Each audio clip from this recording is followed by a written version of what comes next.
Hey there! So this steel is called CPM Crewware, and this is kind of like a mid-ish carbon, well I guess it's high carbon compared, but mid-carbon compared to say like ZDP 189. I'll show the makeup of it on the screen now. And yeah, so you see it's kind of, it's one of those tool steels that similar applications to 3V and 4V. And in fact, it sits somewhere in between the two in terms of its composition. I'll put up a graph now with that 3V, 4V and M4 just for shits and giggles. And yeah, I looked at this one and I wasn't sure what kind of edge to go with it for the unleashed test. Because it's got like, you know, not too many of those toothy carbide forming sort of elements like sort of the tungsten and the vanadium and then the niobium that the other super steels have. So it's just a good mix of carbon, a little bit of vanadium, teeny bit of tungsten I think. Let's just double check that.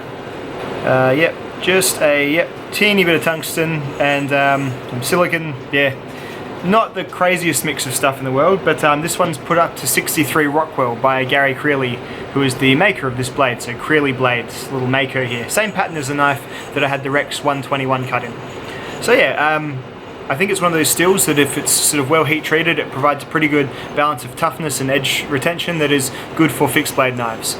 So yeah, what I ended up doing was say, well, it's, you know, not got so much of that stuff that demands a toothy edge, so I've gone and put a pretty polished edge on it, 2000 grit finish, which, you know, is, yeah, that's fairly high polish. It's very, very sharp right now.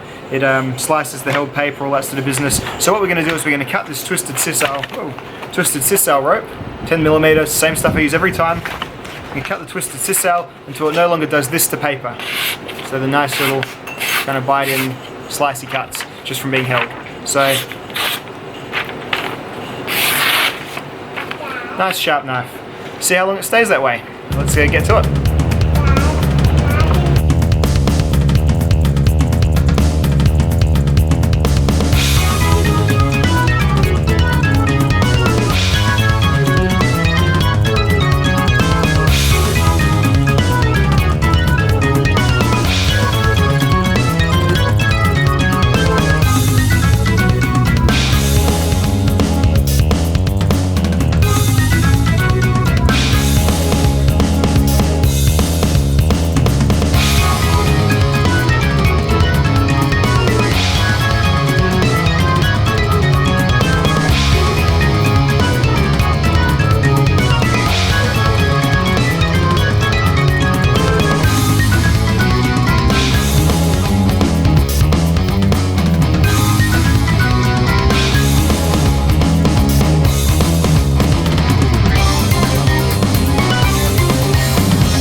Alrighty, so with the polished 17-degree edge, I got the CPM Crewware to 375 passes.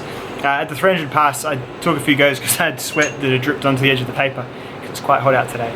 But yeah, it comfortably went past 350, but then by 375, I was feeling a bit of a loss on the paper as well, like a loss of ease, sorry, not the paper, on the rope, loss of ease going through it, and yeah, it seems to have just kind of, yeah, just lost its crazy sharpness just in those last 25 cuts.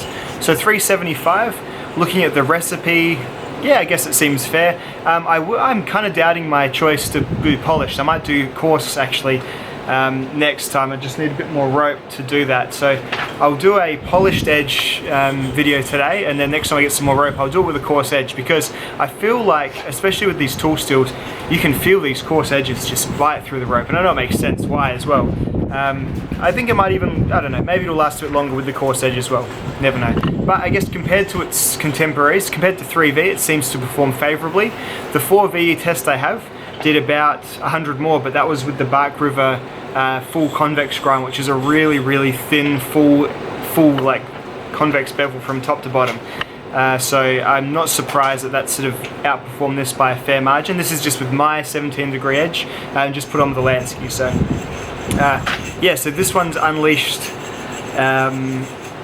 Polished edge result is 375, which I'm pretty happy with. That's very, very good, of course, compared to a lot of other steels.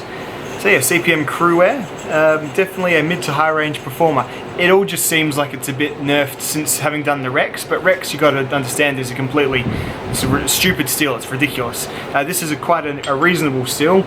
You know, this is a reasonable steel. Damn it, it's, you know, not out to do anything out of the ordinary. Just be a good steel, tough and edge retaining and all that sort of good stuff. So nothing wrong with that score on this at all. Alright, so I will do some more testing on this though, because I'm curious to see how the different edges will go, plus workshop testing of course. So stand by.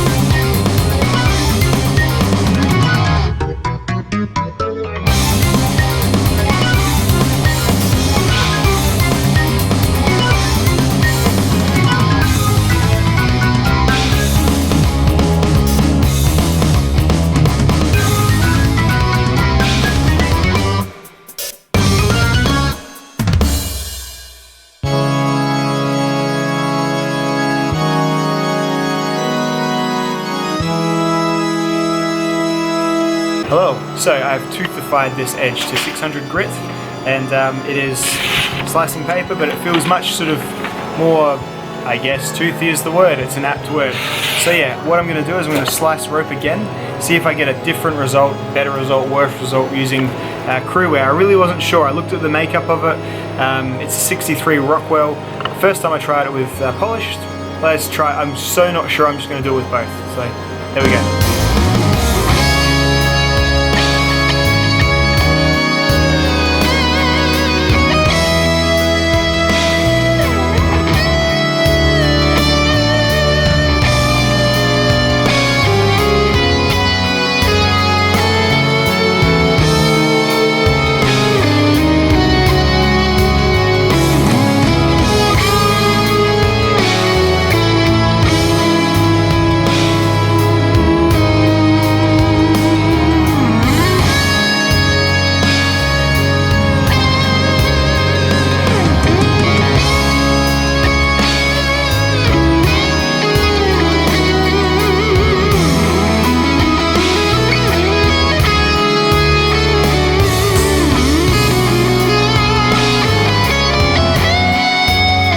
Alright, interesting result there. So the rope felt like it was cutting much easier, and I had to be, it was luckily because I didn't have much rope left, and I was trying to cut it as thin as I possibly can. This is like rope powder rather than rope bits.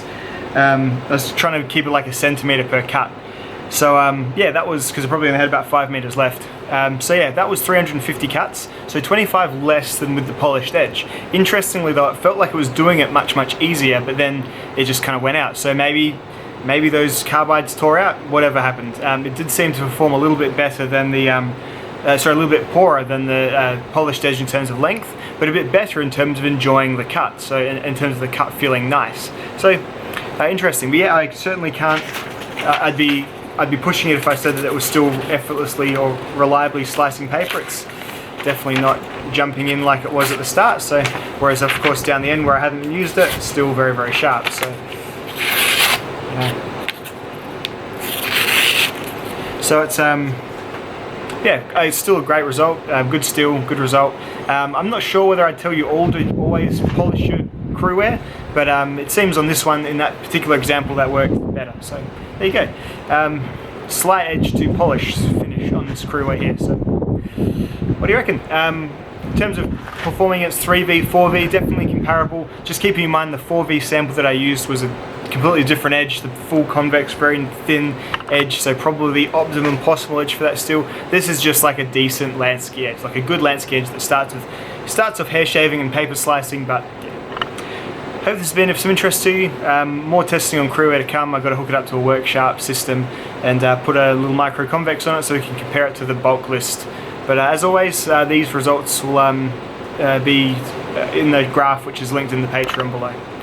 Thanks guys, it's very hot out here. I'm going to go inside and have a cold beer. I'll see you next video. Bye now.